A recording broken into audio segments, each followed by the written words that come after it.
Good morning everybody.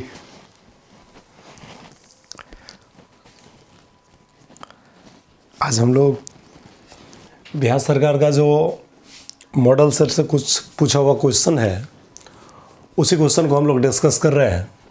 अभी जो हाल ही में मॉडल सेट आया था, एक ही मॉडल सेट तो दिया गया था जिसमें 70 ऑब्जेक्टिव थे। इस 70 में से 35 बनाना अनिवार्य होता है। शुरू से आपके जितने 35 सही होंगे वो ले लिए जाएंगे, इसलिए आपकी कोशिश हमेशा यही होगी कि 35 क्वेश्चंस उसी में हम टिक आउट करेंगे जो एग्जैक्टली फुल कॉन्फिडेंस में हो। अदरवाइज जिसमें ज़रा सा भी सस्पिशन होगा उसे ट्रस्ट करने की ज़रूरत ही नहीं है। तो चलिए इस पहला क्वेश्चन जो देखते हैं, मॉडल सेट का पहला क्वेश्चन है। तो पहला क्वेश्चन आप देखिएगा, यहाँ पे देखिए। पहला क्वेश्चन ये है, Which of the following is a non-crystalline solid? मतलब इनमें से नॉन क्रिस्टलाइन सॉलिड कौन है? नॉन क्रिस्टलाइन समझ रहे क्या?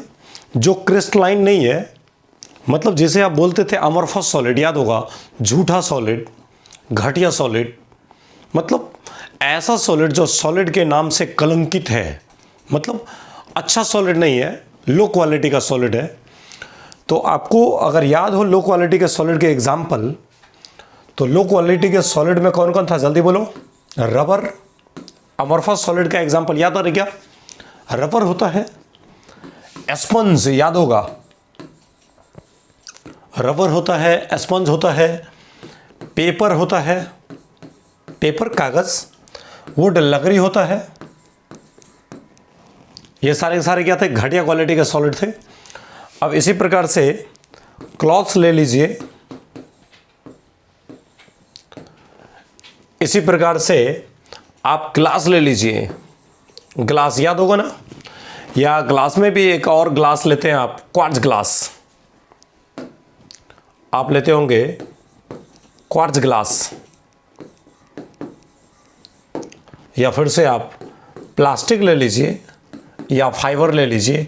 ये सारे के सारे क्या थे? घटिया क्वालिटी के सॉलिड थे। याद होगा, जो सॉलिड बेहतरीन ढंग से सजे होते हैं, जिसके पार्टिकल उत्तम ढंग से सजे होते हैं, बेहतर तरीके से सजे होते हैं, जिसके बनाने वाले अवयव एक नियमित ढंग से जुड़े होते हैं, उसका नाम रखा गया था क्रिस्टलाइन सॉलिड।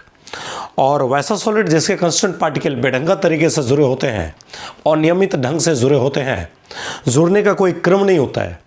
जैसे क्लास में बच्चे बैठे रहते हैं, तो किसी बेंच पे 5 बैठे हैं, किसी बेंच पे 6 बैठे हैं, कोई बेंच पूरा का पूरा खाली होता है, मतलब बेढंगा तरीके से हम बैठे रहते हैं। लेकिन एग्जाम हॉल में एकदम वेल प्रिपेयर्ड मैनर में एक नियमित ढंग से सजे रहते हैं, तो उसका नाम था क्रिस्टलाइन सॉलिड। और बेढंगा तरीके से आप जब रहते हैं, आपकी सजावट जब उत्तम तरीके से नहीं होता है, तो उसका नाम था amorphous solid, that is non crystalline solid. तो नॉन क्रिस्टलाइन सॉलिड इनमें से कौन है? तो आपको याद होगा प्लास्टिक हमारा इसका बेस्ट एग्जाम्पल बनेगा। प्लास्टिक नॉन क्रिस्टलाइन सॉलिड होता है। चलिए, बाकी ये सारे के सारे मॉलिकुलर सॉलिड, और ये तो कोवलेंट या नेटवर्क सॉलिड के एग्जाम्पल होते हैं। ग्रेफाइट, अच्छा बताइए, तो ग्रेफाइट क्या होता है? Electricity conduct. Graphite electricity conduct करता है। ग्रेफाइट में कार्बन का हाइब्रिडेशन याद होगा, ये सब चीज़ें ज़रूरी है। ग्रेफाइट में कार्बन का हाइब्रिडेशन sp2 होता है। इसमें हेक्सागन के लेयर बने होते हैं, तो ये सब इसकी खासियत था। अच्छा, प्लास्टिक, रबर हो, स्पंज हो, ये सारे के सारे पेपर हो, वुड हो, प्लास्टिक हो, क्लॉथ हो, ग्लास हो या क्वार्ट्ज ग्लास हो, ये सारे के सारे घटिया क्वालिटी के सॉलिड के एग्जाम्पल होते हैं। तो यही क्वेश्चन पूछा गया है, इनमें से नॉन क्रिस्टलाइन सॉलिड कौन है, मतलब घटिया सॉलिड कौन है? तो घटिया सॉलिड नाम से ही स्पष्ट है, जो सॉलिड है घटिया, उसके बनाने वाले अवयव के सजावट भी कैसे होंगे? घटिया होंगे। चलिए दूसरा क्वेश्चन पे हम लोग चलते हैं। दूसरा क्वेश्चन आपका ये है, ये देखिए, the number of atoms in a body centred unit cell, मतलब बीसीसी यूनिट सेल में नंबर ऑफ एटम्स कितने होते हैं? याद होगा बीसीसी, ए बी मतलब 2, अच्छा ए बी ऐसा है। तो बीसीसी में याद होगा हमने आपको लिखाया था बहुत सारा बात, मैं थोड़ा सा पॉइंट को रिवीजन करवा दूं। ऐसे लिखा था, एससीसी याद होगा, बीसीसी, एफसीसी, और एफसीसी का ही दूसरा नाम सीसीपी, नहीं याद आ रहा है क्या? और तीसरा हमारा था एचसीपी, याद होगा। बताइए, अगर Z का मान हो, Z का मान की अगर बात किया जाए, तो एससीसी में Z का मान कितना था? 1। इसी एससीसी का दूसरा नाम होता है प्रिमिटिव यूनिट सेल, इसी को हम लोग बोलते हैं प्रिमिटिव यूनिट सेल। एसएससी में Z का मान 1, बीसीसी में 2, एफसीसी में 4 और एससीपी में कितना था, 6 था, याद होगा आपको। बताइए Z क्या था, total number of atoms in 1 unit cell. हमारे कमरे में, एक यूनिट सेल में, एक छोटे से यूनिट में टोटल कितने एटम आते हैं, इसी की संख्या को बोलते थे Z। Z बता रहा है क्या चीज, total number of atoms, total atom की संख्या इन 1 यूनिट सेल, एक यूनिट सेल में टोटल एटम की संख्या कितना होता है, यही बताता है Z। तो बताइए बीसीसी में Z का मान कितना, 2। और ऐसे अगर आप इसे करेंगे, इसको मैं ऐसे बता दूं, बोलिए कॉर्नर का कंट्रीब्यूशन तो याद होगा। जैसे मान लीजिए ये बीसीसी मैंने बनाया ऐसे ऐसे, तो बनाने वाले अवयव कहाँ कहाँ रहते हैं, सारे कॉर्नर के साथ साथ बॉडी सेंटर पे। तो 1 2 3 4, सॉरी उल्टा हो गया, यहां से देखिए बीसीसी अगर बनाया जाए,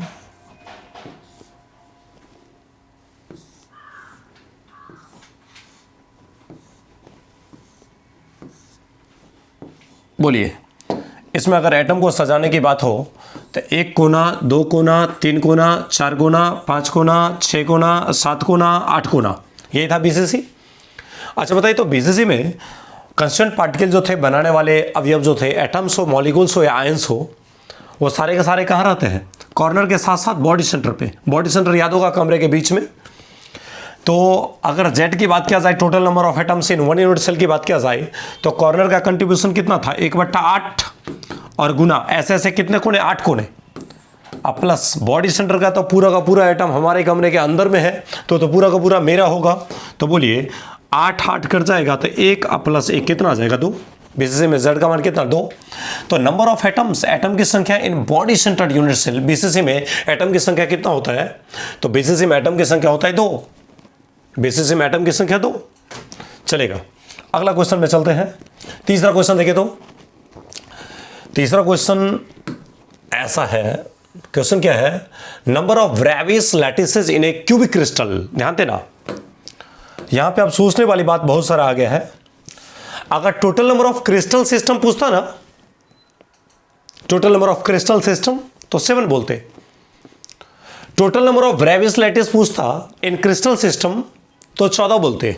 total number of Bravais lattice in crystal system, इसका मतलब ये होगा कि टोटल क्रिस्टल सिस्टम में, मतलब 7 क्रिस्टल सिस्टम मिलाकर के टोटल ब्रेवियस लैटिस की संख्या कितना है, तो 14 होता है।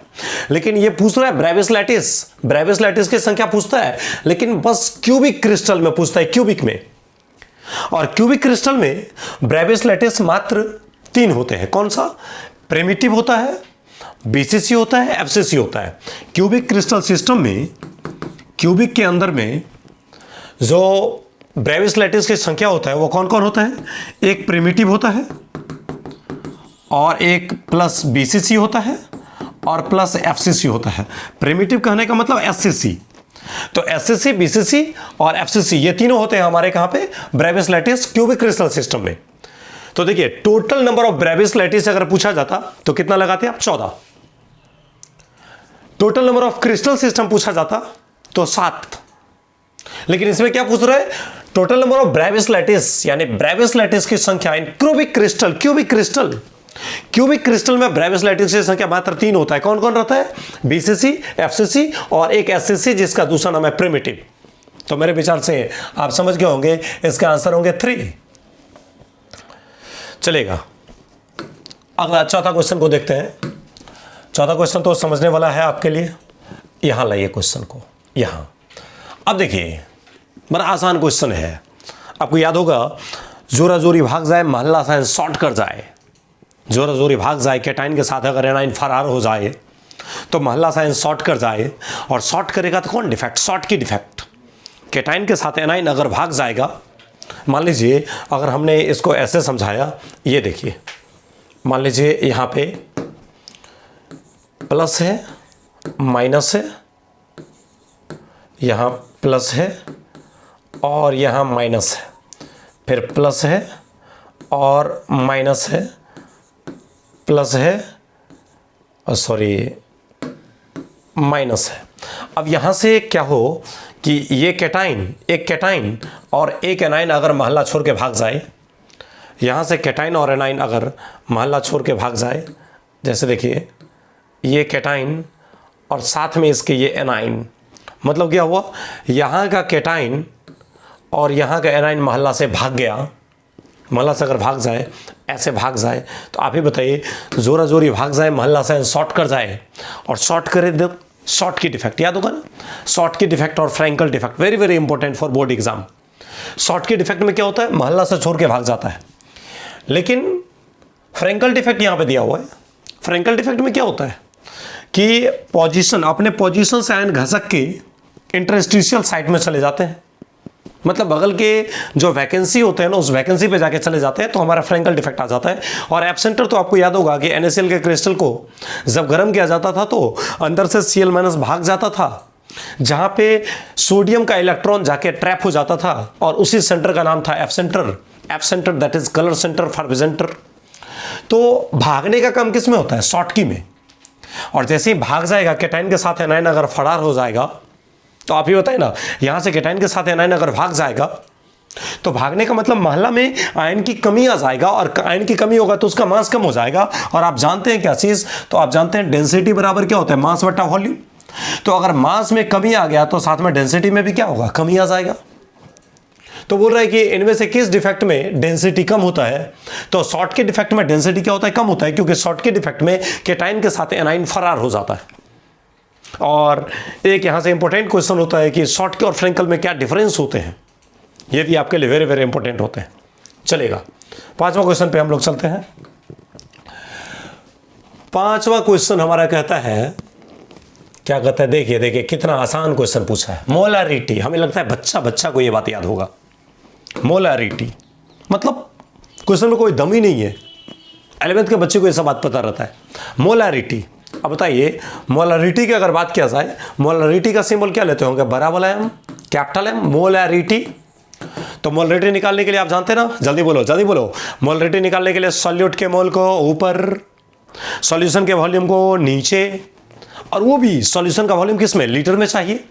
तो मोलारिटी निकालने के लिए आप जानते हैं क्या चीज, सॉल्यूट के मोल को ऊपर, तो लिख देंगे मोल्स ऑफ सॉल्यूट, और बट्टा में क्या लिखेंगे, तो बट्टा में लिखेंगे वॉल्यूम ऑफ सॉल्यूशन। बोले चलेगा कि नहीं चलेगा, वॉल्यूम ऑफ सॉल्यूशन, और वो भी सॉल्यूशन का वॉल्यूम किस में चाहिए, लीटर में चाहिए। तो बताइए मोलारिटी को एक्सप्रेस किया जाता है किस में, ऊपर में मोल, जरा गौर करो, ऊपर में मोल, ऊपर में मोल, ऊपर में मोल, और नीचे में वॉल्यूम है लीटर में। तो ऊपर में मोल, नीचे में लीटर, बीच में बट्टा, तो यूनिट क्या बन जाएगा, यूनिट बन जाएगा मोल पर लीटर। बताइए मोलारिटी का यूनिट क्या बन जाएगा, मोल पर लीटर। यानी सर इसका सही आंसर है यहां पे ये मोल पर लीटर। मोलारिटी का एक्सप्रेस किया जाता है मोल पर लीटर। अच्छा बताइए मोल पर केजी किसका था, इसी का छोटा भाई, मोलालिटी, छोटका वाला एम, मोलालिटी, मोलालिटी सिंबल छोटका वाला एम ऐसे लिखते हैं। इसका यूनिट क्या था, सॉल्यूट के मोल को ऊपर, सॉल्वेंट के मास को नीचे, और वो भी किस में, केजी में। तो उसका यूनिट क्या बन गया था, उसका यूनिट बना था मोल पर केजी। इसका यूनिट क्या बन गया था, मोल पर केजी, ऐसे बना था। तो हमारे विचार से आप ये समझ गए होंगे। चलिए नेक्स्ट क्वेश्चन पे चलते हैं, 6 नंबर क्वेश्चन। देखिए तो क्या बोल रहा है, बोल रहा है क्वेश्चन में 18 gram glucose is present in 1000 gram solvent. जरा बताइए 1000 ग्राम सॉल्वेंट का मतलब क्या हुआ, 1000 ग्राम पानी, और 1000 ग्राम पानी, इसका मतलब पानी का वजन कितना हुआ, 1 केजी। 1000 ग्राम पानी का मतलब क्या हुआ, 1 केजी। तो बताइए, हालांकि इस सवाल को आप डायरेक्ट भी बना सकते हैं। ग्लूकोज बोल रहा है ना, ग्लूकोज के बारे में आप जानते हैं, क्या जानते हैं, सॉरी ग्लूकोज के बारे में, एक सेकेंड,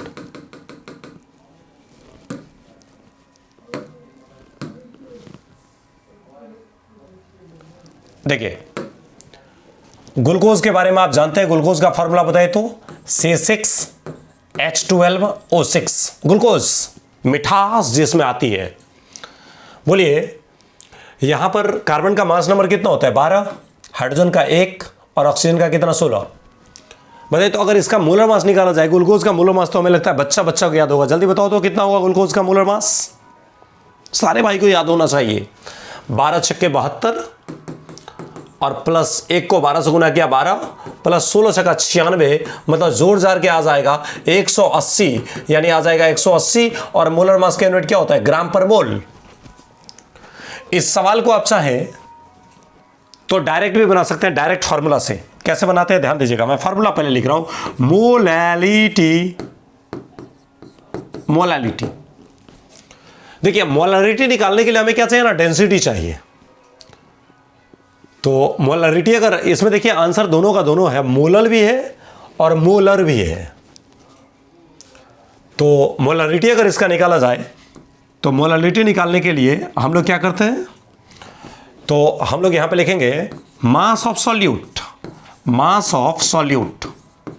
और गुना क्या, 1000 बट्टा क्या होगा, मोलर मास ऑफ सॉल्यूट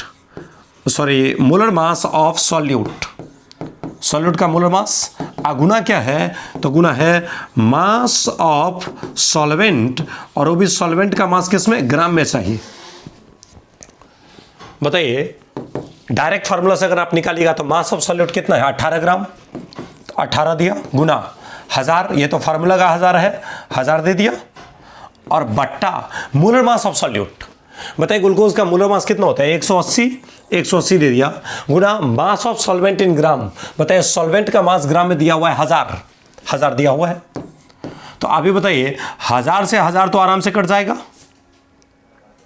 और बताइए 18 दहाई के 180, यानी 1/10, इसका मतलब कितना हुआ 0.1।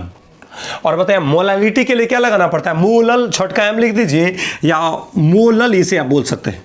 मोलल का मतलब मोलैलिटी की बात कर रहा है, मोलर का मतलब मोलैलिटी की बात कर रहा है, और नॉर्मल का मतलब नॉर्मलिटी की बात कर रहा है। तो ये मोलैलिटी आ जाएगा 0.1 मोलर। मेरे विचार से आप ये समझ गए होंगे। मान लीजिए कोई बच्चा अगर सोचेगा ऐसे कि सर 18 ग्राम ग्लूकोज है, 1000 ग्राम सॉल्वेंट, तो बताइए सॉल्वेंट अगर नहीं दिया हुआ है तो सॉल्वेंट के रूप में हम किसको ले सकते हैं, पानी को ले सकते हैं। तो इससे सवाल में थोड़ा सा कंफ्यूजन जनरेट होता है। मैं इसको पहले डिलीट करूं, उसके बाद फिर से मैं इस सवाल को समझाऊं। तो एक आंसर तो आपको आ चुका है, ऐसा एक आंसर आ चुका है 0.1 मोलर, ये तो आपका आ चुका है। और दूसरा, अगर मान लीजिए मोलरिटी की आप बात करते हैं तो सॉल्वेंट का मास दिया हुआ है, और सॉल्वेंट जब मेंशन नहीं रहता है तो हम लोग सॉल्वेंट के रूप में यूनिवर्सल सॉल्वेंट किसको लेते हैं, पानी को लेते हैं। हम लोग पानी को यूनिवर्सल सॉल्वेंट के रूप में इस्तेमाल करते हैं। तो मान लीजिए अगर मास दिया हुआ है तो डेंसिटी ऑफ वाटर कितना होता है, डेंसिटी ऑफ वाटर होता है 1 ग्राम पर ml, मतलब 1 ग्राम में 1 ml। तो बताइए 1000 ग्राम में क्या होगा, 1000 ml। तो यहां से देखिएगा अगर आप इसका वॉल्यूम निकालना चाहें तो वॉल्यूम बराबर क्या होता है, मास बटा डेंसिटी। तो मास बटा डेंसिटी, लेकिन यहां पे सॉल्वेंट का मास दिया हुआ है। अगर यहीं पे सॉल्यूशन का मास देता ना तो फिर इस सवाल का आंसर हम इधर की तरफ ले आते, मोलरिटी की तरफ ले आते। लेकिन चूंकि यहां पे पानी का वॉल्यूम तो निकल जाएगा, लेकिन यहां से चीनी के वजन को जोड़ेंगे तब तो सॉल्यूशन का वॉल्यूम आएगा। तो ये मोलरिटी में हम लोग नहीं जा पाएंगे, क्योंकि यहां पे हमें सॉल्वेंट का मास दिया हुआ है। सॉल्यूशन का मास अगर हम निकाल भी ले तो 18 और 1000 को जोड़ेंगे तो 1018 आ जाएगा, लेकिन 1018 से फिर हमें डेंसिटी तो सॉल्यूशन का 1 नहीं ले सकते हैं, क्योंकि पानी का डेंसिटी 1 होता है। तो इसलिए हम चाह के भी इस सवाल को मोलैलिटी से मोलरिटी में ट्रांसफर नहीं कर सकते। लेकिन हाँ, अगर यहीं पे लिखा रहता कि 18 ग्राम ग्लूकोज प्रेजेंट है 1000 ग्राम के सॉल्यूशन में, तो सॉल्यूशन का वजन जब दे देता ना तो डेंसिटी के सहारा से हम मोलरिटी पे आ सकते थे। लेकिन अभी हमें मोलरिटी के बारे में कुछ बहस ही नहीं करना होगा, चलेगा। इससे आगे हम ले चलते हैं सवाल को। 7 नंबर सवाल देखिए, तो देखिए ये तो जानता हुआ सवाल है भाई। कोलिगेटिव प्रॉपर्टी का परिभाषा याद है क्या, ये भी पूछे जाते हैं। कोलिगेटिव प्रॉपर्टी, सॉल्यूशन को वैसा प्रॉपर्टी जो निर्भर करता है डाले गए सॉल्यूट के मोल पे, डाले गए सॉल्यूट के नंबर पे। नंबर पे तो डिपेंड करेगा, उसके नेचर पे डिपेंड नहीं करेगा। सॉल्यूशन का वैसा प्रॉपर्टी जो निर्भर करता है डाले गए सॉल्यूट के नंबर पे, उसके नेचर से इंडिपेंडेंट होता है, उसका व्यवहार कैसा है, उसका कलर कैसा है, उसका टेस्ट कैसा है सॉल्यूट का, इससे हमें कोई मतलब नहीं है। लेकिन सॉल्यूट की संख्या कितना डाला है सॉल्यूशन में, इस बात से पूरा का पूरा मतलब होता है। तो सॉल्यूशन के वैसे ही प्रॉपर्टी को हम लोग क्या बोलते हैं, कोलिगेटिव प्रॉपर्टी। तो देखिए, तो नेचर से तो कोई मतलब ही नहीं है, आलतू फालतू बोल रहा है, नेचर से तो कोई मतलब ही नहीं है। हाँ, सॉल्वेंट पार्टिकल का नंबर दिया, इससे भी हमें कोई मतलब नहीं है। हमें मतलब है किससे, तो हमें मतलब है the number of particles of solute. Colligative property कहते भी उसी के, किसको बोलते हैं, आप ये देखिए ना, इस लाइन को अगर आप ऐसे देखिएगा, ये देखिए ऐसे लाइए,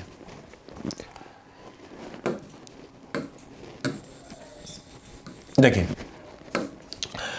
colligative property of A dilute solution depends upon, dilute solution का कोलिगेटिव प्रॉपर्टी किस पे डिपेंड करता है, तो यहां पे बताया गया है नंबर ऑफ सॉल्यूट पार्टिकल। ये हमारे लिए सही आंसर है। कोलिगेटिव प्रॉपर्टी का अगर परिभाषा आपको याद हो तो कोलिगेटिव प्रॉपर्टी में यही बोलते हैं कि that property of the solution which depends upon number of non volatile solute particle, not on the nature of solute particle. Solution का वैसा प्रॉपर्टी जो निर्भर करता है सिर्फ और सिर्फ डाले गए नॉन वोलेटाइल सॉल्यूट के नंबर पे, उनके नेचर पे डिपेंड नहीं करता है, उसी प्रॉपर्टी को हम लोग बोलते हैं कोलिगेटिव प्रॉपर्टी। तो ये हमारा आंसर इसका क्या होगा, सी आंसर सही होगा 7 का। चलिए 8 नंबर क्वेश्चन पे अगर हम आ जाए, 8 नंबर क्वेश्चन देखिए तो कितना आसान क्वेश्चन पूछ रहा है। आप जानते होंगे इस क्वेश्चन का सॉल्यूशन कैसे पढ़ाते थे, पीवी बराबर क्या होता है, एनआरटी। अब बताइए इसी सॉल्यूशन को अगर, इसी इक्वेशन को अगर हम सॉल्यूशन में कन्वर्ट करना चाहेंगे तो हम लोग क्या लिखेंगे, पी के जगह पे पाई लिख दूं और भी, पी प्रेशर है और पाई का नाम है ऑस्मोटिक प्रेशर, पाई भी बराबर एन आर टी ऐसे लिखते हैं। तो बताइए पाई बराबर क्या होगा, एन आर टी, और बट्टा में क्या हो जाएगा भी, एन क्या है मोल, नंबर ऑफ मोल, और भी है वॉल्यूम। याद होगा मोल बट्टा वॉल्यूम को क्या बोलते हैं, मोलारिटी। तो यहां से हम लोग लिखेंगे पाई बराबर नंबर ऑफ मोल बटा वॉल्यूम, इसको हम लोग बोलते हैं मोलारिटी।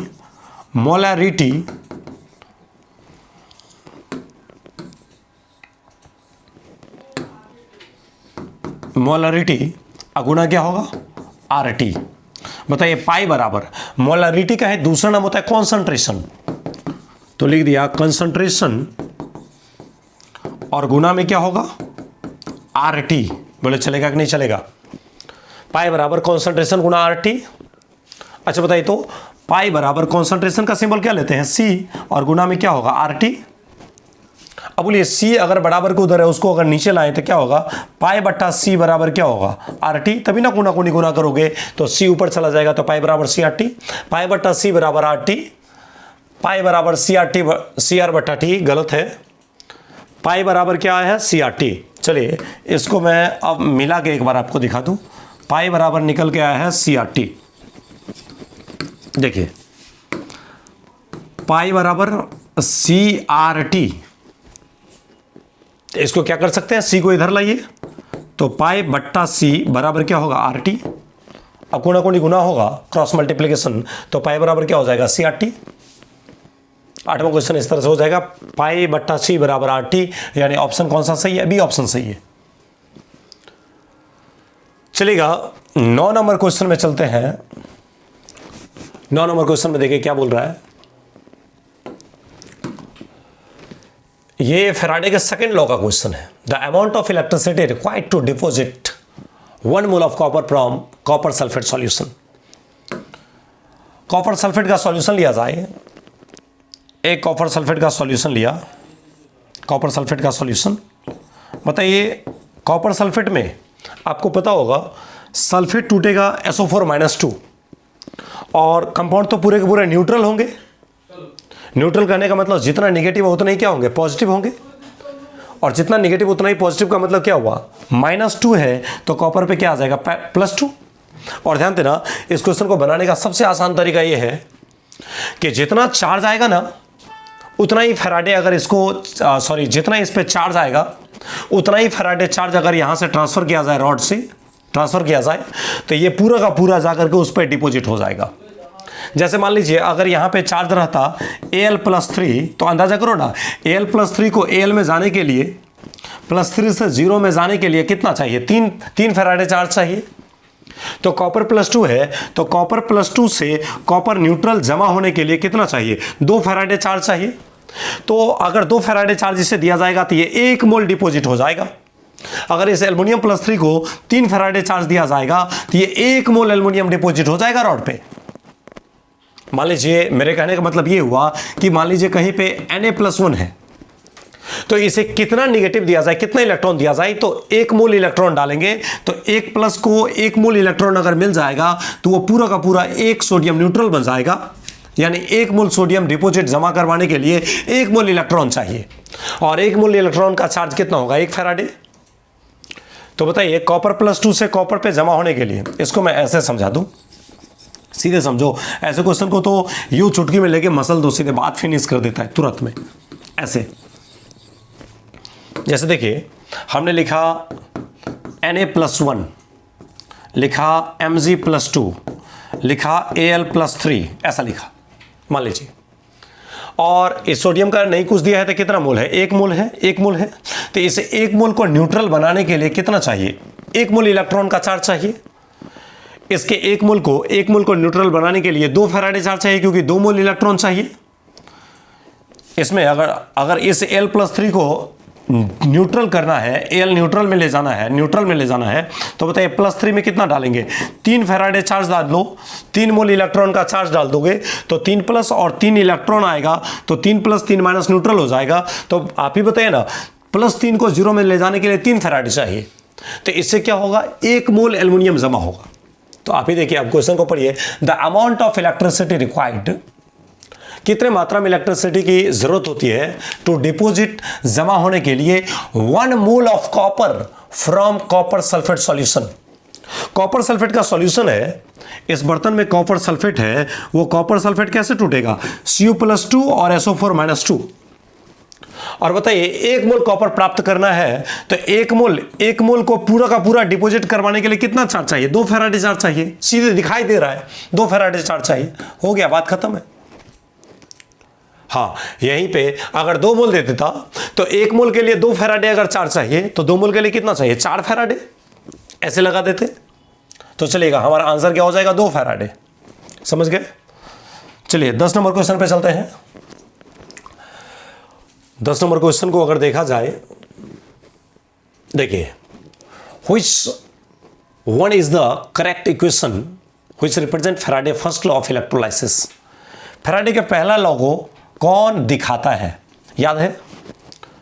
अगर हमने आपको बताया था इलेक्ट्रोलाइसिस के दौरान,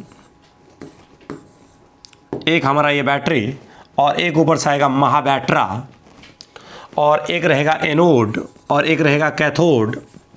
एनोड पे हो जाएगा पॉजिटिव, यहाँ पे इलेक्ट्रोलाइटिक सेल है ना, इसलिए इलेक्ट्रोलाइसिस के लिए इलेक्ट्रोलाइटिक सेल लेना पड़ता है। मतलब लाइसिस का मतलब ब्रेकिंग, इलेक्ट्रो मतलब इलेक्ट्रिसिटी की सहायता से, करंट की सहायता से हम यहाँ पे ब्रेकअप करवाएंगे कंपाउंड का, और उस कंपाउंड को कैटाइन और एनाइन को पुनः एनोड और कैथोड पे डिपॉजिट करवाएंगे। तो आप ही बताइए, अगर यहाँ से चार्ज सप्लाई होगा ज़्यादा तो यहाँ पे वजन जमा होगा ज़्यादा, तो वहाँ से मैंने निकाला था W directly proportional to Q।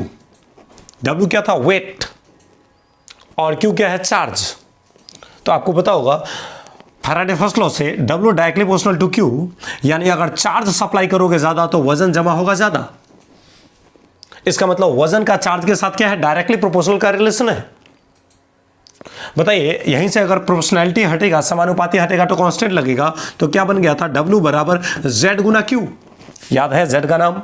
जल्दी बताओगे। Z का नाम W है वेट ऑफ कंपाउंड या amount of compound deposited at electrode. Q होता है charge passed through the electrode, और Z क्या होता है? Z का नाम इलेक्ट्रोकेमिकल इक्विवेलेंट। ये पूछा भी जाता है, इलेक्ट्रोकेमिकल इक्विवेलेंट पढ़ाया हुआ है कि जब 1 कूलम चार्ज पास किया जाए उस समय रॉड पे यानी एनोड या कैथोड पे कितना वजन जमा हुआ है, इलेक्ट्रोड पे कितना वजन जमा हुआ है, वही हमारा इलेक्ट्रोकेमिकल इक्विवेलेंट के बराबर होता है। तो यहां से मैंने ये बोला कि चार्ज अगर 1 कूलम पास कर दिया जाए तो उस समय जो वजन जमा होता है वही Z के बराबर होता है, ऐसा कहने का मतलब है। अब देखिए W बराबर Z गुना Q, और आप जानते होंगे फार्मूला फिजिक्स से, Q बराबर क्या, IT। Q क्या है, चार्ज है, I क्या है, करंट है, T क्या है, टाइम है।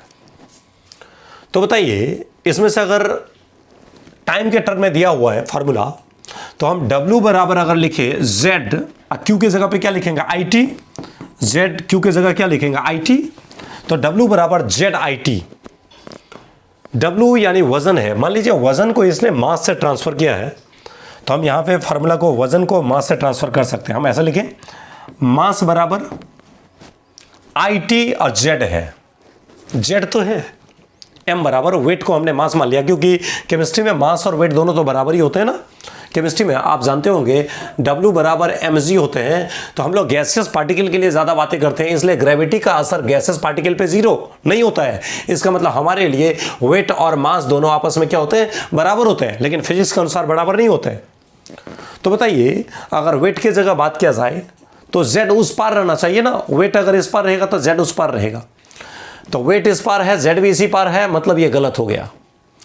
वेट इस मास इस पार है, और C क्या है, C को मान लीजिए अगर मास लिया जाए, Z लिया जाए, T लिया जाए, मास लिया जाए, Z लिया जाए, T लिया जाए, इसका मतलब बार बार C का इस्तेमाल हुआ है, तो C को वो करंट मान रहा होगा, इसी को C मतलब वो क्या, करंट ले रहा है। हम लोग करंट का सिंबल क्या लेते हैं, I लेते हैं, लेकिन अब क्वेश्चन के अनुसार हमें डिस्कशन करना है ना। तो क्वेश्चन में अगर ऑप्शन I के टर्म में नहीं दिया है तो ऐसा तो नहीं कि क्वेश्चन हम छोड़ देंगे, हम लोग उसे करंट के टर्म में ही बात करेंगे, C के टर्म में ही बात कर लेंगे, आंसर पे हमें अप्रोच करना है, बस सीधा मतलब। तो मास बराबर अगर I इधर रहेगा तो ये भी तो गलत है ना, क्योंकि मास के साथ करंट कभी आ ही नहीं सकता है, मास के साथ कभी करंट नहीं, मास के बट्टा में करंट आ सकता है, इसलिए ये भी नहीं होगा। ये देखिए तो मास बराबर ZCT, मास बराबर ZCT, हाँ ये मैच कर रहा है। इसमें देखिए तो C बराबर MZT कभी एक साथ हो ही नहीं सकता, यहां से देख सकते हैं। इसका मतलब हमारा सही आंसर क्या है, B है, B हमारा सही आंसर है। मास बराबर Z गुना C गुना T। Z क्या है, वही हमारा इलेक्ट्रोकेमिकल इक्विवेलेंट, C क्या है, मान लीजिए I के जगह पे करंट इलेक्ट्रिसिटी, और T हमारा क्या होता है, टाइम होता है। इस तरह से हम ये समझ गए 10वां क्वेश्चन। चलिए हम लोग चलते हैं 11 नंबर क्वेश्चन के बारे में। 11 नंबर क्वेश्चन को अगर आप एक्सप्लेन कीजिएगा तो देखिएगा लाइन, क्वेश्चन क्या है, which of the following changes takes place when the concentration of solution decreases। बोल रहा है निम्नलिखित में से कौन सा परिवर्तन होता है, which of the following changes takes place, इनमें से कौन सा परिवर्तन होगा जब सॉल्यूशन का कॉन्सेंट्रेशन का मतलब सॉल्यूशन का मोलरिटी डिक्रीज किया जाएगा, घटा दिया जाएगा। तो इनमें से कौन सा परिवर्तन होगा जब सॉल्यूशन का मोलरिटी घटा दिया जाएगा, बताइए। मोलरिटी घटा देंगे तो मेरे विचार से इसको तो पहले आप मिटाइए और इसको थोड़ा साइड कर दीजिए, ये ऐसे यहाँ रख दिया, हाँ यहाँ रखिए। बताइए तो मोलर कंडक्टेंस इंक्रीजेस, मोलरिटी बढ़ाने से, अच्छा मोलरिटी को घटाने से, कंसंट्रेशन को, ओहो कंसंट्रेशन को घटा रहा है, कंसंट्रेशन को घटा रहा है।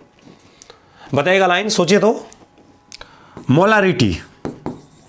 मोलारिटी का ही दूसरा नाम आपको याद होगा कंसंट्रेशन, नहीं याद है क्या?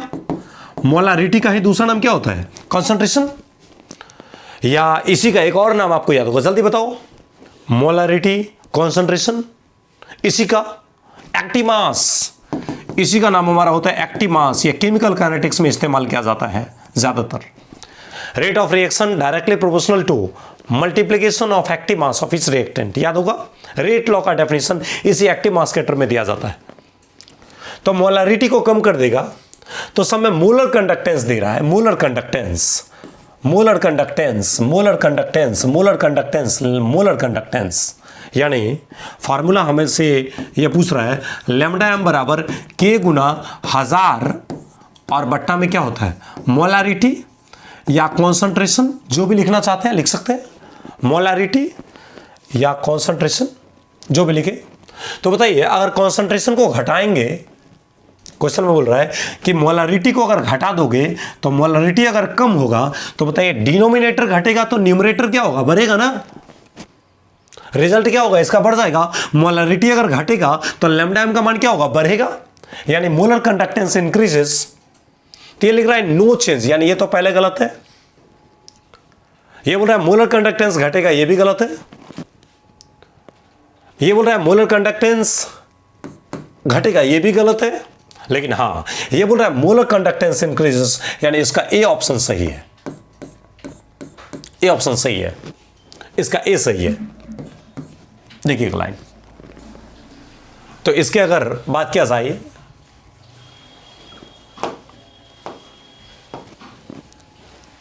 इस क्वेश्चन का कौन सा आंसर सही होगा, तो यहां पे दिखाई दे रहा है मोलर कंडक्टेंस उल्टा हो गया, ये इसका ये आंसर सही है। Molar conductance increases, molar conductance क्या होगा, बढ़ जाएगा। जब मोलरिटी घटेगा, आप ही देखिए ना, फॉर्मूला यहां से लिख सकते हैं ना, लैम्डा एम बराबर के गुना 1000 और बट्टा में क्या होगा, मोलरिटी। तो जब मोलरिटी को घटाइएगा, मोलरिटी को जब घटाएंगे तो आप ही बताए ना मोलर कंडक्टेंस क्या होगा, बढ़ेगा। डायरेक्ट फार्मूला का सवाल पूछा है, मोलर कंडक्टेंस इंक्रीजेस मोलरिटी घटाने पे। चलिए अगला क्वेश्चन में चलते हैं। 12 नंबर क्वेश्चन आपसे क्या पूछ रहा है, ध्यान दीजिएगा। 12 नंबर क्वेश्चन देखिए तो, which of the following is not a primary cell, इनमें से प्राइमरी सेल नहीं है। प्राइमरी सेल नहीं है, इसका मतलब क्या हुआ, सेकेंडरी सेल है। सेकेंडरी सेल का best example lead storage cell, lead storage battery या लेड एक्यूमुलेटर। देखिए नाम से ही स्पष्ट है, सेकेंडरी सेल का बेस्ट एग्जांपल। ये हमारे सेकेंडरी सेल के एग्जांपल थे। सेकेंडरी सेल का मतलब ये प्राइमरी सेल नहीं है। सेकेंडरी सेल कहते किसको थे, जो रिचार्जेबल सेल था, जो एक बार डाउन होने के बाद पुनः चार्ज हो सकता है, जैसे हमारे ट्रक में, कार में, ट्रैक्टर में, इन सब में जो बैटरी, इन्वर्टर में जो बैटरी इस्तेमाल करते हैं वो क्या होता है, रिचार्जेबल। हमारे मोबाइल की बैटरी रिचार्जेबल, ये सारे सारे हमारे सेकेंडरी सेल के एग्जांपल थे। और यूज एंड थ्रो वाली बैटरी, जिसको आप घड़ी में इस्तेमाल करते हो, रेडियो में इस्तेमाल करते हो, टॉर्च में इस्तेमाल करते हो, तो वो सब क्या था, मतलब वो एक बार इस्तेमाल कीजिए और इस्तेमाल करने के बाद उसे फेंक दीजिए, तो वही बैटरी हमारा कौन सा था, primary cell. Use and throw, इस्तेमाल करो और फेंक दो, वो प्राइमरी सेल है। और use and again, recharging again it must be used, इसका मतलब वो हमारा सेकेंडरी सेल का एग्जांपल था। तो इसलिए हमारे ये आंसर लेड एक्यूमुलेटर बोलो या लेड स्टोरेज बैटरी बोलो, ये हमारे सेकेंडरी सेल के एग्जांपल होते हैं। चलिए अगला क्वेश्चन पे चलते हैं। 13 नंबर क्वेश्चन बताइए, अगर इस क्वेश्चन को समझाया जाए, which of the following factors affect the rate of reaction, reaction के रेट को प्रभावित करने वाले कौन कौन से फैक्टर होते हैं, आपको पता होगा। हालांकि यहां पे रेट ऑफ रिएक्शन दिया हुआ है, तो रेट ऑफ रिएक्शन को तो अफेक्ट करने वाले बहुत सारे फैक्टर होते हैं। टेम्परेचर है, प्रेशर है, कॉन्सेंट्रेशन है, वॉल्यूम है, मोल है, मोलारिटी है, सारा का सारा। देखिए ना, टेम्परेचर है, प्रेशर है, कॉन्सेंट्रेशन है, मोल है, वॉल्यूम है, उसका जो फेज होता है अपना अवस्था, सॉलिड में है कि लिक्विड में है कि गैस में है, अब सॉलिड में ही अगर बल्क के रूप में है कि पाउडर फॉर्म में है, ये सारे सारे रेट को प्रभावित करते हैं ना। मान लीजिए कोई अगर सॉलिड का लट्ठा रहेगा तो उसका रेट थोड़ा सा कम रहेगा रिएक्शन का, अगर वही पाउडर बन जाएगा तो रेट थोड़ा सा ज़्यादा बन जाएगा। कोई सॉलिड में है और कोई गैस में है, तो गैस में ऑलरेडी एंट्रोपी ज़्यादा होता है, मॉलिक्यूल के बीच में कोलिजन ज़्यादा होगा, टक्कर ज़्यादा होगा, जिस वजह से उनसे रिएक्शन का रफ्तार ज़्यादा पकड़ सकता है। तो इसमें तो हमें लग रहा है कि एकदम ऑल ऑफ दीज मार दीजिए बिल्कुल ठोक के, लेकिन ये क्वेश्चन यहाँ पे पूछा है कि रेट ऑफ रिएक्शन को अफेक्ट करने वाले सबसे बड़ा तो हमारा चुगलपंथी करने के लिए आएगा कैटालिस्ट, याद होगा, वो भी तो हमारे रिएक्शन के रेट को अफेक्ट करता है। तो टेम्परेचर, प्रेशर, कॉन्सेंट्रेशन, वॉल्यूम है, मोल है, ये कैटालिस्ट है, phase of reactant and product, ये भी रिएक्शन के रेट को अफेक्ट करते हैं। तो यहां पे तो सारे के सारे हमारे विचार से सही है, ऑल ऑफ दीज होगा। लेकिन ध्यान दीजिएगा, यहां पे हम आपको एक चीज यहां पे सिखा देते हैं। केमिस्ट्री में कोई भी कांस्टेंट हो, Kp हो, Kc हो, Kx हो या सिंपली K हो, केमिस्ट्री का कोई भी constant, equilibrium constant in terms of pressure equilibrium constant in terms of concentration, equilibrium constant in terms of mole fraction, और ये इक्विलिब्रियम कांस्टेंट केमिस्ट्री का कोई भी कांस्टेंट हो तापमान के अलावा दुनिया के किसी और फैक्टर पर निर्भर नहीं करता है। अगर यहीं पे क्वेश्चन रहता ना कि which of the following affect the rate constant of A reaction, rate of reaction नहीं रहता, रेट कांस्टेंट यहां डाल देता। जरा ध्यान दीजिएगा, लाइन बड़े खतरनाक लाइन है अपने आप में।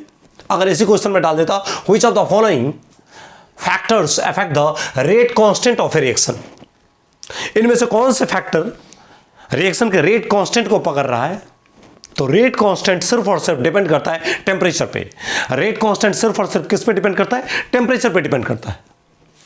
तो हमारे विचार से आंसर क्या होता, तब सिर्फ टेम्परेचर मारते।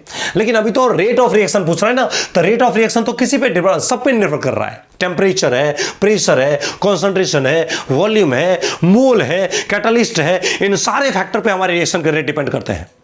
लेकिन अगर रेट कांस्टेंट ऑफ रिएक्शन पूछा जाए, किसी रिएक्शन के रेट कांस्टेंट के बारे में अगर बात किया जाए, तो रेट कांस्टेंट सिर्फ और सिर्फ टेम्परेचर पे डिपेंड करेगा, टेम्परेचर के अलावा दुनिया के किसी और फैक्टर पे निर्भर नहीं करेगा। ऐसा हम लोग याद रखेंगे। तो मेरे विचार से आप ये क्वेश्चन समझ गए होंगे। चलिए अगला क्वेश्चन का डिस्कशन पे चलते हैं। अगला क्वेश्चन देखिए, इसमें बता रहा है the unit of rate constant for a zero order reaction. Very very important, very very important. हालांकि जीरो ऑर्डर का पूछा है, लेकिन अक्सर फर्स्ट ऑर्डर के पूछे जाते हैं। यहां पे तो जीरो ऑर्डर पूछे हुए हैं, लेकिन अक्सर फर्स्ट ऑर्डर के पूछे जाते हैं। रेट कांस्टेंट का यूनिट निकालने के लिए आपको मैंने बताया था, याद होगा, यूनिट ऑफ के का यूनिट, रेट कांस्टेंट का यूनिट आपको मैंने बताया था मोल का पावर 1 माइनस एन, लीटर का पावर n-1 और सेकंड का पावर -1। ध्यान दो, तो मोल का पावर, इसको थोड़ा सा ये मैं छोटा कर दूं, यहां रख दिया। Rate constant of zero order reaction पूछ रहे हैं, मोल का पावर 1 माइनस एन, इसको मैं थोड़ा सा बढ़िया से समझाऊं। ऐसे कई सारे क्वेश्चन निकल जाते हैं यहां से। यूनिट ऑफ के का यूनिट निकालने के लिए फॉर्मूला क्या दिया था, मोल का पावर 1 माइनस एन, लीटर का पावर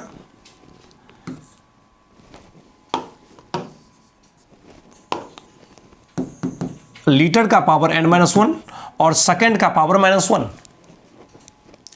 मोल का पावर 1 माइनस एन, लीटर का पावर n-1, सेकंड का पावर -1। तो बताइए, अगर n का मान 0 रखा जाए, यही तो n तो ऑर्डर है, तो बताइए यूनिट ऑफ के बन जाएगा क्या, यूनिट ऑफ के जीरो ऑर्डर के लिए, जीरो ऑर्डर के लिए n का मान अगर 0 रखेंगे तो बोलिए क्या बन जाएगा, 1 में से 0 जाएगा तो 1, यानी मोल बन जाएगा। और लीटर का पावर यहां पे आप गौर से देखिएगा तो लीटर का पावर 0 -1 बन जाएगा और सेकंड का पावर -1 बन जाएगा, यानी मोल पर लीटर पर सेकंड। यानी इसको अगर आप थोड़ा सा एक्सपेंड कर दें, ये देखिए दिख रहा होगा, the unit of rate constant for a zero order reaction. Zero order reaction के लिए रेट कांस्टेंट का यूनिट क्या होता है, ये देखो तो क्या बन जाएगा, मोल लीटर का पावर -1, सेकंड का पावर -1। मोल लीटर का पावर -1, सेकंड का पावर -1, यहां तो मैच कर रहा है। ये देखो, आंखें फाड़ के देखना है, जीरो ऑर्डर रिएक्शन। ये देखिए, मोल पर लीटर पर सेकंड दिख रहा होगा।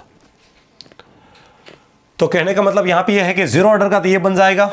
मान लीजिए अगर फर्स्ट ऑर्डर का पूछा जाता, फर्स्ट ऑर्डर का अगर पूछा जाता तो हम लोग क्या करते, कुछ नहीं करते, n के जगह पे कितना रखते, 1 रखते, और यहां पे यूनिट ऑफ के का यूनिट अगर बात किया जाए तो बोलिए 1 - 1 0, तो मोल का पावर 0 हो जाता, मोल खत्म हो जाता। किसी भी संख्या के पावर में, किसी भी क्वांटिटी के पावर में 0 क्या होता है, खत्म कर देता है।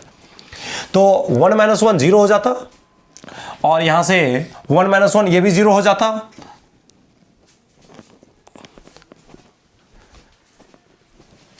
यहां से लाइट ही डिस्कनेक्ट हो गई है।